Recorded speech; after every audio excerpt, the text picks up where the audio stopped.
Polity के 2024 में polity से रिलेटेड जितने भी क्वेश्चंस पूछे गए हैं वो सब एक साथ कर लेंगे, ठीक है। इसमें क्या होगा कि आप जितने भी क्वेश्चंस पूछे गए साथ में जितनी इन्फॉर्मेशन फैक्ट है प्लस आपका रिवीजन भी इसके साथ होता जाएगा, ठीक है। चलिए शुरू करते हैं पहले क्वेश्चन से। देखिए पहला क्वेश्चन गवर्नर और उसके आर्टिकल से रिलेटेड है, कौन कौन से आर्टिकल हैं। लेकिन यहाँ पर देखिए आर्टिकल 155 ये मोस्टली पता होता है लोगों को कि 155 क्या होता है, रिमूवल से नहीं होता है, ये अपॉइंटमेंट से होता है, ठीक है। और भी जो आर्टिकल्स इंपॉर्टेंट है गवर्नर के रिगार्डिंग उसको फटाफट से देख लेते हैं। चलिए देखते हैं एक बार में कौन कौन से आर्टिकल इंपॉर्टेंट है। ये देखिए तो पार्ट 6 में आर्टिकल 152 से लेकर 237 के बीच में स्टेट के रिलेटेड जितने भी आर्टिकल हैं वो दिए गए हैं, ठीक है। पार्ट 6 152 से 237 के बीच में स्टेट से रिलेटेड, राज्य से रिलेटेड जितने भी आर्टिकल हैं वो सब यहाँ पर दिए गए हैं। गवर्नर से रिलेटेड आर्टिकल है 153, ठीक है, इसमें गवर्नर की बात करी गई है। 154 में बात करी गई है कि उसकी कौन कौन सी पावर होगी, स्टेट में जो एग्जीक्यूटिव पावर होगी वो किसको होगी, वो गवर्नर को होगी, ठीक। एग्जीक्यूटिव हेड कौन होगा, गवर्नर होगा, ठीक है। 155 में अपॉइंटमेंट की बात करी गई है। 156 में टर्म्स ऑफ ऑफिस 5 साल के लिए जो उसका कार्यकाल होता है उसके बारे में बात करी गई है। 157 में क्वालिफिकेशन एलिजिबिलिटी की बात करी गई है, क्या क्वालिफिकेशन होनी चाहिए, ठीक है। 158 में कंडीशंस की बात करी गई है। 159 आर्टिकल याद रखिएगा ओथ के रिगार्डिंग है, शपथ लेता है जो गवर्नर उसको शपथ कौन दिलाता है, तो याद रखिएगा जो स्टेट हाई कोर्ट के चीफ जस्टिस होते हैं, स्टेट हाई कोर्ट के जो जस्टिस होते हैं, चीफ जस्टिस होते हैं, वो उनको शपथ दिलाते हैं।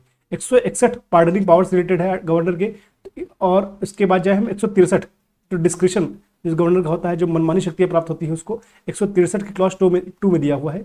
164 में गवर्नर जो है सीएम और काउंसिल ऑफ मिनिस्टर को अपॉइंट करता है। 168 में पार्ट ये बताया गया कि governor is a part of legislature, ठीक है। इतने आर्टिकल आपको गवर्नर के रिगार्डिंग पता होने चाहिए, लेकिन अगर फिर भी नहीं याद हो पा रहा है तो जो ब्लू टिक में आप मार्क करेंगे हैं उनको जरूर याद करिए। 153 में गवर्नर की अपॉइंटमेंट है, गवर्नर के बारे में बताया गया है। 154 बताया गया कि स्टेट का एग्जीक्यूटिव हेड गवर्नर होगा। 155 बताया गया अपॉइंटमेंट कौन करेगा, अपॉइंटमेंट जो है गवर्नर के बारे में है। 159 ओथ के बारे में, 161 जो है पार्डनिंग पावर के लिए। ये सब आर्टिकल याद रखिए, बार बार क्वेश्चन से रिपीटेड होते हैं, ठीक है। चलिए ये अलग पार्ट हो गया। तो इसमें जो क्वेश्चन जो पार्ट ऑप्शन सी है वो गलत है, ठीक है। 155 अपॉइंटमेंट से ना कि रिमूवल से, ठीक। और आते हैं आगे, तो पूछा गया है, आगे पूछा गया कि कॉन्स्टिट्यूशन ऑफ इंडिया के रिगार्डिंग पूछा गया president shall not be the member of either house of the parliament, ठीक है। ये स्टेटमेंट करेक्ट है। आर्टिकल 58 क्लॉज 2 में और 59 क्लॉज 1 में ये कहा गया कि भैया जो प्रेसिडेंट है ना, वो किसी भी एक बार वो प्रेसिडेंट बन गया तो वो ना लोकसभा का मेंबर हो सकता है ना राज्यसभा का मेंबर हो सकता है, वो तो प्रेसिडेंट बनेगा ना, वो अब लोकसभा का मेंबर भी नहीं रहेगा, राज्यसभा का मेंबर भी नहीं रहेगा। दूसरा स्टेटमेंट कह रहा है कि parliament shell consist president and both house. ये स्टेटमेंट हर बार पूछता है, ध्यान रखिए ये ऐसा स्टेटमेंट आया तो करेक्ट है, दोनों स्टेटमेंट करेक्ट है और इसका आंसर क्या होगा, बी हो जाएगा, ठीक है। आगे आते हैं, अमेंडमेंट के बारे में पूछा गया, कॉन्स्टिट्यूशन के अमेंडमेंट संशोधन के बारे में पूछा है। इसको कौन शुरू कर सकता है, इसको शुरू कर सकता है लोकसभा और राज्यसभा। स्टेट को शुरू करने की पावर नहीं है, प्रेसिडेंट को शुरू करने की पावर नहीं है। और देख लेते हैं संशोधन से रिलेटेड क्या क्या चीज़ें पूछी जाती हैं। देखिए ये चीज़ें हैं कि आर्टिकल 368 में अमेंडमेंट के बारे में बात करी गई है, पार्ट 20, ठीक है। आर्टिकल कॉन्स्टिट्यूशन का पार्ट 20, ठीक है। अभी तक 106 अमेंडमेंट कराया जा सकता है, किया जा चुका है। रिसेंट में जो अमेंडमेंट करा गया है उसको ध्यान रखिएगा, नारी शक्ति वंदन अधिनियम जो आया था वो 106 कॉन्स्टिट्यूशनल अमेंडमेंट था। इसमें कहा गया कि जो कॉन्स्टिट्यूशनल अमेंडमेंट होता है उसको 108 के अंदर जो ज्वाइंट सेटिंग होती है वो अलाउ नहीं है इसमें, ठीक है। और प्रेसिडेंट को अपना साइन देना ही पड़ेगा, प्रेसिडेंट इस पर हाँ ना या फिर कोई वीटो पावर यूज नहीं कर सकता है, वीटो पावर की पावर नहीं है इसके बाद, प्रेसिडेंट को साइन करना ही पड़ेगा, बाध्य है वो। तो इतनी बातें आपको कॉन्स्टिट्यूशनल अमेंडमेंट के बारे में ध्यान रखनी पड़ेंगी। फिर नेक्स्ट क्वेश्चन पे आते हैं, कह रहा है कि इलेक्शन कमीशन ऑफ इंडिया के बारे में पूछा है कि क्या इलेक्शन कमीशन ऑफ इंडिया जो है स्पीकर और डिप्टी स्पीकर जो लोकसभा का होता है उसका इलेक्शन कराता है, नहीं कराता है। इलेक्शन कमीशन ऑफ इंडिया का म्यूनसिपल कॉर्पोरेशन का इलेक्शन कराता है, नहीं कराता है, ठीक है। डाउट्स और डिस्प्यूट्स कौन रिजॉल्व करता है, ये नहीं करता है, ठीक है। अब बात करें इसके बाद रिगार्डिंग बात करें कि इसको क्या कैसे समझ सकते हैं। देखिए इलेक्शन कमीशन ऑफ इंडिया जो इलेक्शन कराता है वो प्रेसिडेंट कराता है, वाइस प्रेसिडेंट कराता है, लोकसभा, राज्यसभा, स्टेट के लिए असेंबलीज के लिए और काउंसिल के लिए, ठीक है। लेजिस्लेटिव काउंसिल जो होती है, विधान परिषद होती है, उनके लिए इलेक्शन करा सकता है, लेकिन नहीं कराता है किसके लिए, स्पीकर के लिए नहीं कर सकता, पंचायती राज के लिए, पंचायती राज और म्यूनसिपल इसके लिए तो होता है स्टेट इलेक्शन कमीशन होता है, इसके लिए स्टेट इलेक्शन कमीशन होता है, और डिप्टी स्पीकर के लिए। अच्छा फिर इनका इलेक्शन कौन कराता है, इनका इलेक्शन जो स्पीकर का इलेक्शन कराता है वो प्रेसिडेंट के अंडर में होता है और इसको सपोर्ट करता है लोकसभा सेक्रेटरीट, ठीक है, सचिवालय करता है। फिर आगे हम बात करें कि डिप्टी स्पीकर का इलेक्शन भी इसी तरह होता है, डिप्टी स्पीकर का जो डेट डिसाइड करता है वो स्पीकर डिसाइड करता है, ठीक है। और दोनों का ही इलेक्शन लोकसभा में केवल होता है और कोई मेंबर पार्टिसिपेट नहीं करता, लोकसभा में जो एमपी होते हैं वही पार्टिसिपेट करते हैं इलेक्शन में, ठीक। इतनी बातें आपको समझ लेनी चाहिए इलेक्शन कमीशन के रिगार्डिंग, ठीक है। तो यहाँ पर none of the above is correct, ठीक है, ये ऑप्शन होगा। तो ये क्वेश्चन मेरे हिसाब से conceptually wise very good question था ये, ठीक है। आगे आते हैं, जिनको थोड़ा सा डाउट होगा इस क्वेश्चन में तो वो फंस सकता है, यहाँ पर ट्रैप था एक तरह का। देखिए पंचायती राज इंस्टीट्यूशंस को अच्छे से पढ़ लीजिएगा, इसमें 2-3 क्वेश्चन आपको आराम से मिल जाएंगे। मैं इसी पेपर में आपको दिखाऊंगा कि 2-3 क्वेश्चन कहीं नहीं गए, ठीक है, पंचायती राज इंस्टीट्यूशन से। तो इसमें जो वेरियस कमिटीज हैं उनकी रिकमेंडेशंस पूछी गई हैं और कहा गया कौन सा सही नहीं है, विकल्प सही नहीं है, ठीक है। तो ध्यान रखिए, जी वी के राव कमेटी ने प्लानिंग के बारे में कहा था, ठीक है, स्टेटमेंट सही है। जो दंतेवाला कमेटी है ये 1978 में बनी थी, जनता गवर्नमेंट द्वारा बनाई गई थी और इसने ये एम्प्लॉयमेंट की रिगार्डिंग थी, रोजगार की रिगार्डिंग थी और इसने रूरल क्रेडिट की बात करी थी, ठीक है। संथानम कमेटी, ठीक है, संथानम कमेटी ने फाइनेंस, इसके पंचायती राज फाइनेंस के बारे में बात नहीं करी थी। और अशोक मेहता कमेटी ने पंचायती राज इंस्टीट्यूशन के बारे में बात करी थी। अशोक मेहता कमेटी ने ही फाइनेंस की भी बात करी थी, ठीक है। तो देख लेते हैं एक बार फटाफट से कि क्या चीज़ें हैं पंचायती राज के बारे में। देखिए सबसे पहले जो कमेटी बनी थी पंचायती राज इंस्टीट्यूशन पे, वो बनी थी बलवंत राय मेहता कमेटी 1957 में। डेट याद रखिएगा, इंपॉर्टेंट है, ठीक। इसने सबसे पहले बताया था कि 3 टीयर होने चाहिए, ठीक है, 3 टीयर का स्ट्रक्चर होना चाहिए। सबसे नीचे होनी चाहिए ग्राम पंचायत, फिर पंचायत समिति होनी चाहिए, फिर उसके जिला पंचायत होना चाहिए। तो 3 टीयर मॉडल किसने बताया था? सबसे पहले बलवंत राय मेहता कमेटी ने। Father of Panchayati Raj institution in India किसको कहा जाता है? जनक किसको कहा जाता है? बलवंत राय को। सबसे पहले इन्हीं की रिकमेंडेशंस पर नागौर में पूछा जाता है, सबसे पहले पंचायती का राज सिस्टम कहाँ बना? नागौर, राजस्थान में 1959 में बना, ठीक है। उसके बाद आते हैं, उसके बाद जो कमेटी बनी अशोक मेहता कमेटी बनी 1977 में, जनता गवर्नमेंट द्वारा बनाई गई, ठीक है। इसने कहा कि 2 टीयर मॉडल बनाओ और ग्राम पंचायत की कोई जरूरत नहीं है। इसने क्या कहा कि ग्राम पंचायत की कोई जरूरत नहीं है, ठीक है। तो ग्राम पंचायत का इसने वो कर दिया, खारिज कर दिया। तो इसने ग्राम पंचायत की नीड को खारिज कर दिया। कहा इसने 2 मॉडल होना चाहिए, पंचायती समिति और जिला पंचायत होना चाहिए। इसने रिकमेंडेशन दिया कि स्टेट फाइनेंस कमीशन भी बनाना चाहिए जिससे स्टेट का फाइनेंस ठीक रहे। और इसने कहा कि डिस्ट्रिक्ट को हम प्लानिंग यूनिट की तरह काम करें, ठीक है। हमें जब प्लानिंग करनी हो तो डिस्ट्रिक्ट को हम यूनिट माने, ठीक है। फिर इसका जो कमेटी बनी जी.वी. के राव कमेटी बनी 1985 में बनी, ठीक है। और ये प्लानिंग कमीशन के द्वारा बनाई गई। इसने सजेशन करा कि रेगुलर इलेक्शन होने चाहिए। पहले क्या होता था कि पंचायत में इलेक्शन रेगुलर नहीं होते थे, तो इसने कहा कि रेगुलर इलेक्शन होने चाहिए। फिर एल.एम.वी. सिंघवी कमेटी बनी, ये मोस्ट इंपॉर्टेंट है। एल.एम.वी. सिंघवी कमेटी ये 1986 में राजीव गांधी गवर्नमेंट द्वारा बनाई गई।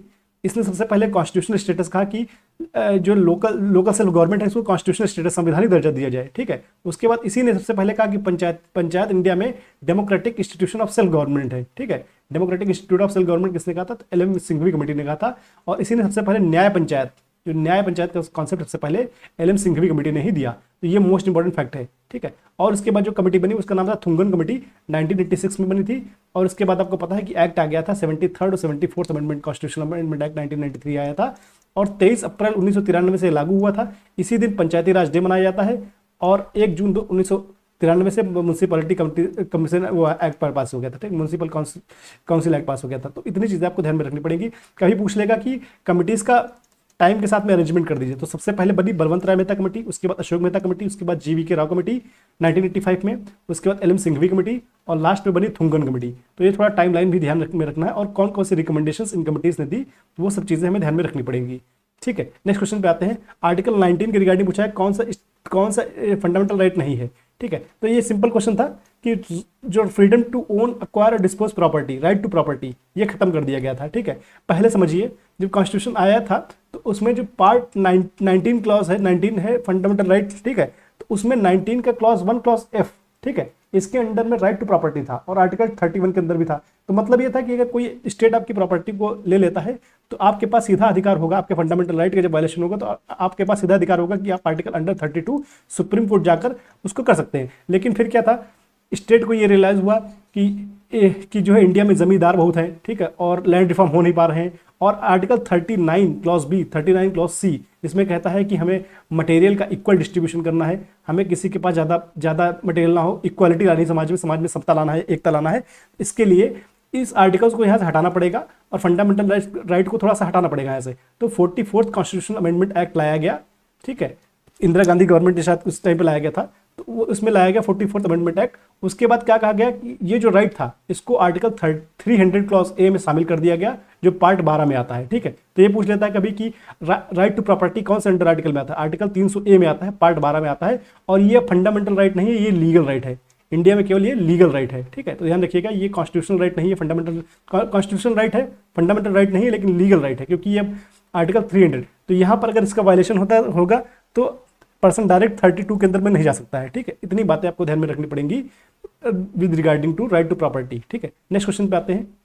अभी हम लोगों ने गवर्नर के रिगार्डिंग आर्टिकल देखा, फिर से यहाँ क्वेश्चन पूछ रहा है कि कॉन्स्टिट्यूशन के हिसाब से क्या सेम पर्सन एक या एक से ज़्यादा स्टेट में गवर्नर नहीं हो सकता, लेकिन ऐसा नहीं है। आपको भी पता है कि कोई गवर्नर जैसे महाराष्ट्र का है तो वो गोवा का भी गवर्नर हो सकता है, ठीक है, वो कर्नाटक का भी गवर्नर हो सकता है, वो डिपेंड करता है, ठीक है, कि कैसे प्रेसिडेंट उसको अपॉइंट करता है। जैसे कई बार आपने देखा होगा यूपी में जो गवर्नर थे वो एमपी के भी गवर्नर का कार्य कर रहे थे, ठीक है, क्योंकि स्टेट में आपको पता है गवर्नर का रोल के नॉमिनल होता है और जो रियल एग्जीक्यूटिव पावर होती है वो सीएम के पास होती है, तो ऐसा कुछ नहीं है, ठीक है। तो ये स्टेटमेंट गलत हो जाएगा, तो बस यही स्टेटमेंट आपका पकड़ लेना है। तो A is false and R is true.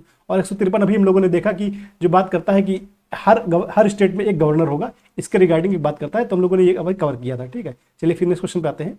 इसमें देखिए जो आर्टिकल्स हैं और उनकी कौन कौन सी शक्तियां हैं या किसको दी गई है। जैसे समझिए इक्वालिटी बिफोर लॉ, मतलब ये पूछा गया है किसको सिटीजन को दी गई है, कौन सी नॉन सिटीजन को दी गई है, या सभी को दी गई है, ऐसा पूछा गया है। तो समझिए यहाँ पर समझने की बात यह है कि जो केवल फंडामेंटल राइट्स सिटीजन को दिए गए हैं वो ध्यान रखिए 15, 16, 19, 29, 30 ये केवल सिटीजन के पास है। नॉन सिटीजन के पास फंडामेंटल राइट्स ऐसे नहीं है, ठीक है, इतना ध्यान में रखना है। और ये समझिए ये कह रहा है, देखिए ये क्या कह रहा है कि equality before law, equality before law article अंदर आर्टिकल में आता है, किसमें, आर्टिकल 14 में आता है। तो ये स्टेटमेंट करेक्ट है। और यहाँ पूछा है कि सही नहीं है, ठीक है, तो ये सही है, तो इसको नहीं करेंगे। Equality of opportunity public employment आप ये कह सकते हैं आर्टिकल 16, ठीक है, 16 है, तो अब सिटीजन के अंदर में है, बिल्कुल सही आता है, क्यों सिटीजन को प्राप्त है। Creating an state power of parliament सही है, लेकिन जो नाम बदलने की शक्ति है वो स्टेट के पास नहीं है, किसके पास है, पार्लियामेंट के पास है, ठीक है। आर्टिकल 2 एंड 3 में ये दिया गया है कि पार्लियामेंट के पास पावर होगी नेम, एरिया और बाउंड्री चेंज करने की। देख लेते हैं कैसे।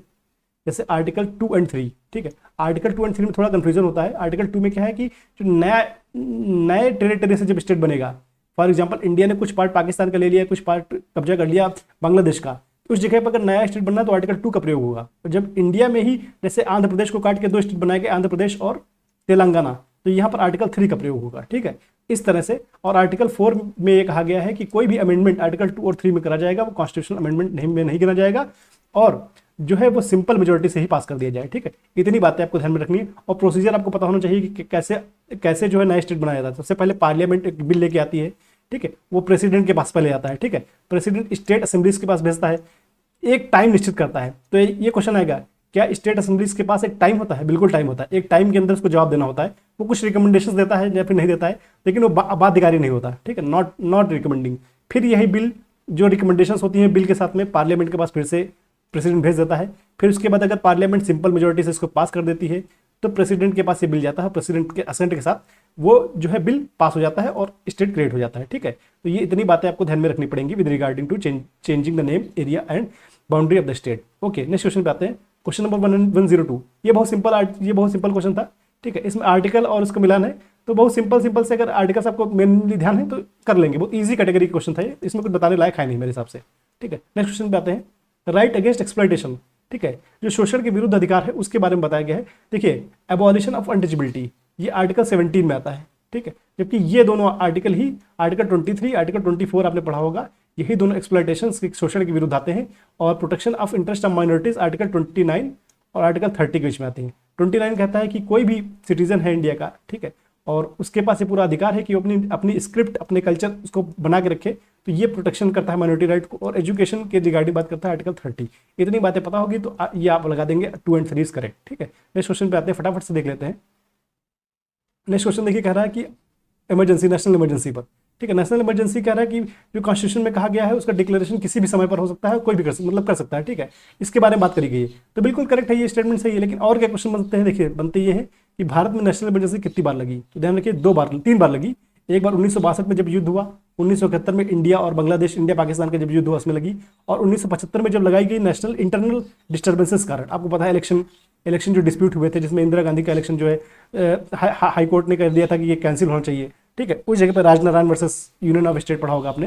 तो यहाँ पर ये वाला केस था जिसमें इंटरनल डिस्टर्बेंसेस के कारण नेशनल इमरजेंसी लगाई गई, तो 3 बार लगाई गई, ठीक है। अभी रिसेंट में समझिए भारत ने, इंडिया ने कहा है कि 25 जून को हम संविधान हत्या दिवस मनाएंगे, ठीक है, इसी जून, क्योंकि 25 जून 1975 को ही नेशनल इमरजेंसी लगी थी, इसीलिए संविधान हत्या दिवस की घोषणा करी गई है। उसके बाद 1977 में जो इमरजेंसी लगाई गई थी उसके जांच के लिए इन्वेस्टिगेशन के लिए जो आयोग बना था उसका नाम ध्यान रखिएगा शाह कमीशन बना था।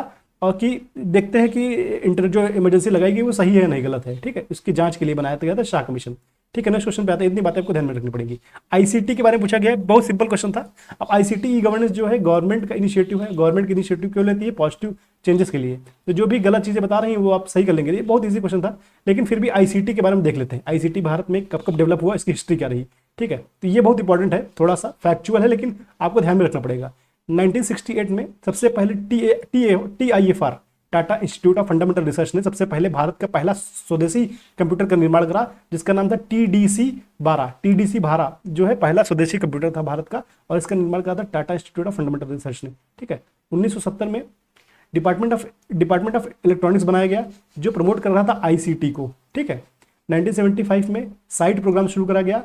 साइट प्रोग्राम था कि सैटेलाइट के माध्यम से गांव में एजुकेशन, शिक्षा पहुंचाना। ठीक है, 1977 में NIC नेशनल इंफॉर्मेटिक्स कमीशन, इसका काउंसिल, इसका स्थापना हुई। ठीक है, उसके बाद 1986 में समझिए नेशनल पॉलिसी आई हमारी कंप्यूटर सॉफ्टवेयर पर और IT पर। सबसे पहली पॉलिसी कब आई? 1986 में आई। 1995 में सबसे पहले VSNL जो गवर्नमेंट एजेंसी है VSNL का गठन हुआ। 1997 में ट्राई का गठन हुआ। 1999 में पहली टेलीकॉम पॉलिसी आई। इतनी बातें आपको ध्यान में रखनी पड़ेंगी। 2015 में आपको पता है डिजिटल इंडिया मिशन भारत में आया, और 2000 में भारत का IT एक्ट भी आया। इतनी बात आपको ध्यान में रखनी पड़ेगी। IT एक्ट 2000 में आया था और 2015 में डिजिटल इंडिया मिशन आया था भारत का। इतनी बातें आपको ध्यान में रखनी पड़ेंगी आईसीटी हिस्ट्री ऑफ इंडिया के बारे में। ठीक है, तो और बाकी सारे इसके फैक्ट वगैरह ध्यान में रखिएगा कि कब क्या बना था। साइट प्रोग्राम 1975 में शुरू हुआ था और पहली भी पॉलिसी आई थी 1986 में आई थी। ये कुछ फैक्ट हैं, ध्यान में रखने पड़ेंगे। ठीक है, नेक्स्ट क्वेश्चन पे आते हैं। देखिए नेक्स्ट क्वेश्चन कह रहा है कि यूपीएससी के रिगार्डिंग, यूपीएससी अपनी पावर्स और फंक्शंस को कहाँ से डिराइव करता है? तो कॉन्स्टिट्यूशन जो करता है आपको पता है, आर्टिकल 315 से लेके 321 तक।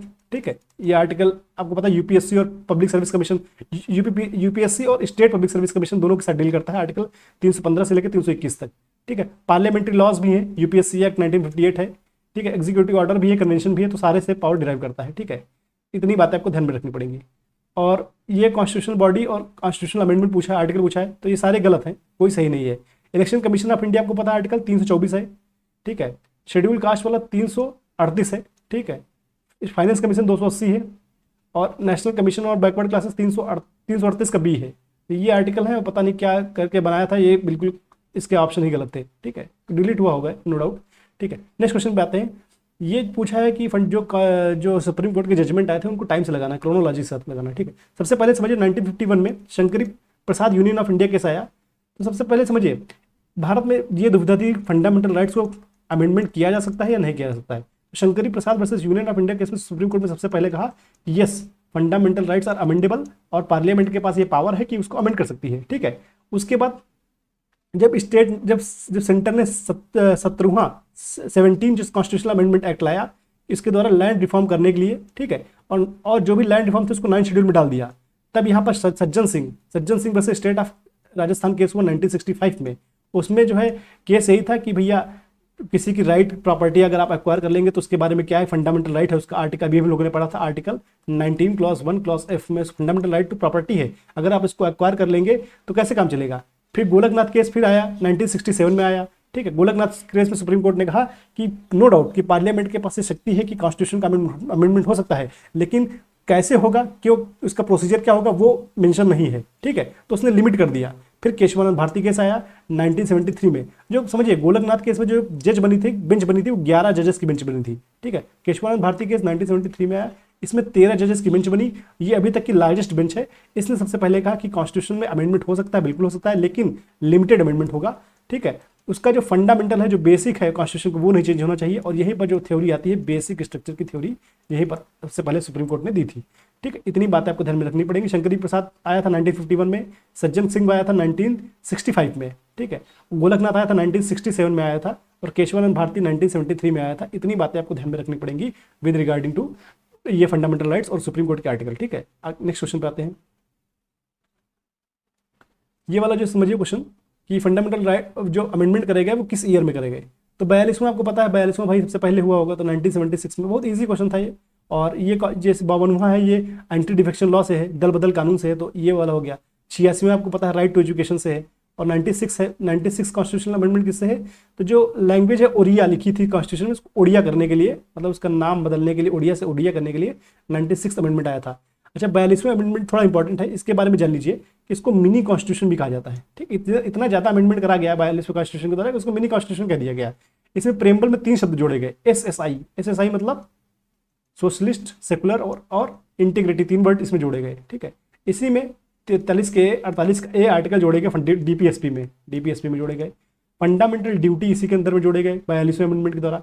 इसी में कॉन्करेंट लिस्ट में education, forest, wildlife, weight और मेजर्स इसी के अंदर में लाए गए। ठीक है, इतनी बातें आपको ध्यान में रखनी पड़ेंगी इसके रिगार्डिंग। ठीक है, फिर पूछा है कि लिस्ट 1 को लिस्ट 2 से मिला था, किसने किसको नाम दिया था। ठीक है, तो सबसे आराम से आप अगर पकड़ लेते हैं क्वासी फेडरलिज्म किसने दिया था, केसी वेयर ने। अगर नहीं दिया थोड़ा तो ऐसे याद कर लीजिए, वेयर मतलब वेयर से लगा सकते हैं व्हील का काम होता है बैलेंस करना होता है। और क्वासी मतलब होता है, क्वासी मतलब बैलेंसिंग, मतलब हाफ यूनाइटरी भी है, थोड़ा सा यूनाइटरी भी है, थोड़ा सा फेडरल भी है, तो बैलेंसिंग काम है, तो बैलेंसिंग काम व्हील भी करता है। तो क्वासी फेडरलिज्म केसी वेयर। ठीक है, कोऑपरेटिव फेडरलिज्म फिर आप समझ लीजिए, कोऑपरेटिव फेडरलिज्म का ऑस्टिन ने दिया था। ठीक है, आईवीआर जेनिंग्स, इसका हमेशा नाम ध्यान रखिएगा, ये इंडियन कॉन्स्टिट्यूशन का बहुत बड़ा क्रिटिक्स था। ठीक है, तो जब भी क्रिटिक्स की बात आएगी तो हमेशा आईवीआर जेनिंग्स बजाइएगा। फेडरलिज्म विद सेंट्रलाइजिंग टेंडेंसी, इसने कहा कि भारत का जो संविधान है वो केंद्रीकरण की तरफ ज़्यादा झुका हुआ है, तो आईवीआर जेनिंग्स ने कहा था। ठीक है, तो ये थोड़ा सा कुछ ध्यान रखिएगा, नेक्स्ट टाइम फिर से क्वेश्चन रिपीट हो सकता है, चांसेस बहुत ज़्यादा है इसके। ठीक है, अभी हम लोगों ने पंचायती राज पे देखा था, फिर इसने पूछा है कि किसने कहा था कि पंचायत राज को 3 टियर नहीं होना चाहिए, केवल 2 टियर होना चाहिए। ठीक है, और कौन सा 3 टियर में शामिल नहीं है। ठीक है, बलवंत राय मेहता जी ने जो कमेटी में बताया था, उन्होंने 3 ही बताया था, ग्राम पंचायत, पंचायत समिति और जिला पंचायत। इन्होंने न्याय पंचायत नहीं बताया था। न्याय पंचायत अभी हम लोगों ने देखा सिंघवी कमेटी के द्वारा बताया गया था। ठीक है, इतनी बातें ध्यान में रखनी पड़ेंगी। फिर पूछा लोकपाल के बारे में, समझिए ये इंपॉर्टेंट है थोड़ा सा, लोकपाल और लोकायुक्त के बारे में। लोकपाल जो अपॉइंट होता है वो अपॉइंट तो करता है प्रेसिडेंट, लेकिन प्रेसिडेंट को नाम जो सजेस्ट करता है कमेटी बनती है।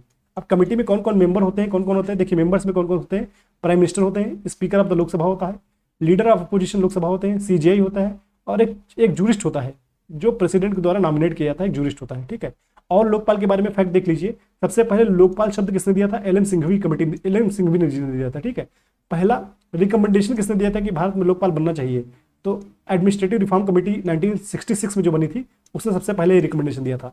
इसमें 8 मेंबर होते हैं, एक चेयरमैन होता है। 5 साल और 70 साल आपने समझ गए होंगे, 5 साल और 70 साल जो है इसका होता है कि 5 साल टेन्योर हो सकता है तो 70 साल हो सकता है। ठीक है, क्या ये लोकपाल पीएम को कवर करता है, बिल्कुल कवर करता है, लेकिन पूरी तरह से कवर नहीं करता। ठीक है, कुछ मामले ऐसे हैं जहां पर पीएम को अधिकार है, विशेषाधिकार है, और उसको लोकपाल के जुरिस्डिक्शन से बाहर रखा गया है। एनजीओ पर क्या कार्यवाही कर सकता है, कर सकता है। तो ये क्वेश्चन अगर आते हैं तो टिक करिएगा कि हाँ कर सकता है लोकपाल। ठीक है, किस किस एक्ट के अंदर पावर डिराइव करता है, तो प्रिवेंशन ऑफ करप्शन एक्ट 1988 के अंदर पावर डिराइव करता है। सबसे पहले जो बने थे पिनाकी चंद्र घोष थे। ठीक है, अब कमेंट सेक्शन में बताइएगा कि भारत में प्रेजेंट टाइम में लोकपाल कौन है। उत्तर प्रदेश में प्रेजेंट टाइम में लोकायुक्त कौन है। जो स्टेट्स में होते हैं उसको लोकायुक्त कहा जाता है। उत्तर प्रदेश में भी अभी रिसेंट में अमेंडमेंट लाए थे। ठीक है, उत्तर प्रदेश में भी अमेंडमेंट आया था इसके रिगार्डिंग, और उसमें कौन कौन से चेंजेस करे गए, उत्तर प्रदेश में कौन कौन से चेंजेस करें, उत्तर प्रदेश में लोकायुक्त कौन है, और प्रेजेंट टाइम में भारत में लोकपाल कौन है। ठीक है, ये 2-3 क्वेश्चन आप बताइए कमेंट बॉक्स में मुझे। ठीक है, चलिए अब ये क्वेश्चन थोड़ा सा इंपॉर्टेंट है। ठीक है, नॉन ट्रेडिशनल टाइप क्वेश्चन ऐसा पूछता नहीं है, लेकिन फिर भी देख लेते हैं। Special officer of linguistic minorities पूछा है। ठीक है, समझिए सबसे पहले कि आर्टिकल 350 के बी में इसके बारे में वर्णन है। ठीक है, अभी समझिए ये कह रहा है कि कॉन्स्टिट्यूशन में हर एक स्टेट के लिए ऐसा ऑफिसर चाहिए, नहीं ऐसा नहीं चाहिए। ठीक है, हर स्टेट में नहीं, सेंटर अगर एक अपॉइंट कर देगा तो वही माइनॉरिटी जो लैंग्वेजेस हैं, जो लिंग्विस्टिक लैंग्वेजेस हैं, उनकी रक्षा कर लेगा। आर्टिकल 29 और 30 की रक्षा ये कर लेगा। ठीक है, एक ही चाहिए, बाकी हर स्टेट के लिए नहीं चाहिए। ठीक है, और ये कहा गया है कि इसको ऐड किया गया था 9th कॉन्स्टिट्यूशनल अमेंडमेंट से, नहीं इसको ऐड किया गया था 7th कॉन्स्टिट्यूशनल अमेंडमेंट एक्ट से 1956 में। ठीक है, ये भी ध्यान में रखना है। और इसके बारे में क्या ध्यान में रखना है कि इसका हेडक्वार्टर प्रयागराज में है, इसका अपॉइंटमेंट प्रेसिडेंट करता है, इसके जो रिपोर्ट देता है वो भी प्रेसिडेंट को देता है। ठीक है, ये किसके अंडर में काम करता है, मिनिस्ट्री ऑफ माइनॉरिटी अफेयर्स के अंदर काम करता है।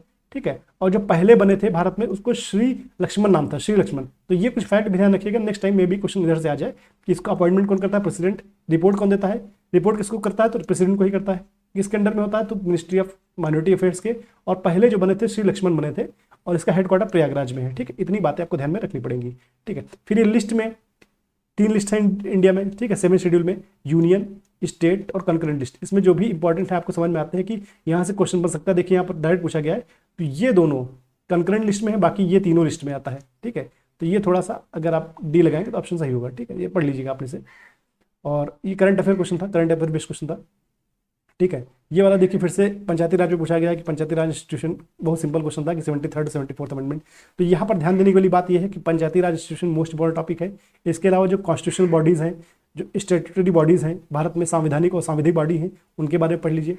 जो बॉडीज़ हैं जैसे यूपीएससी है, फाइनेंस कमीशन है, इनके जो पावर और फंक्शन है उनके बारे में, कॉन्स्टिट्यूशनल अमेंडमेंट के बारे में, ये सब चीज़ें अगर आप पढ़ के जाएंगे तो नो डाउट आपके क्वेश्चन हो जाएंगे, ठीक है। 15 अगर क्वेश्चन आते हैं तो आसानी से 12 से 13 क्वेश्चन यहाँ से हल किए जा सकते हैं जो रीचेबल हैं, ठीक है। आई होप कि आपको ये वीडियो समझ में आया होगा। इतनी सारी चीज़ें मैंने आपको बताई, यहाँ पर बहुत सारे फैक्ट बताए गए हैं। अगर वीडियो अच्छा लग रहा है तो लाइक करिए और साथ में इसको सब्सक्राइब करिए, ठीक है। ये सीरीज कंटिन्यू रहेगी। इसके बाद हम लोग सोच रहे हैं कि इसके बाद जो टॉपिक शुरू करें इन्वायरमेंट के जो क्वेश्चंस हैं इसी तरह डील कर लेंगे, पूरा 360 डिग्री इसको एनालिसिस करके खत्म कर देंगे, ठीक है। वीडियो अच्छा लग रहा है तो लाइक करिए, ठीक है। Thank you.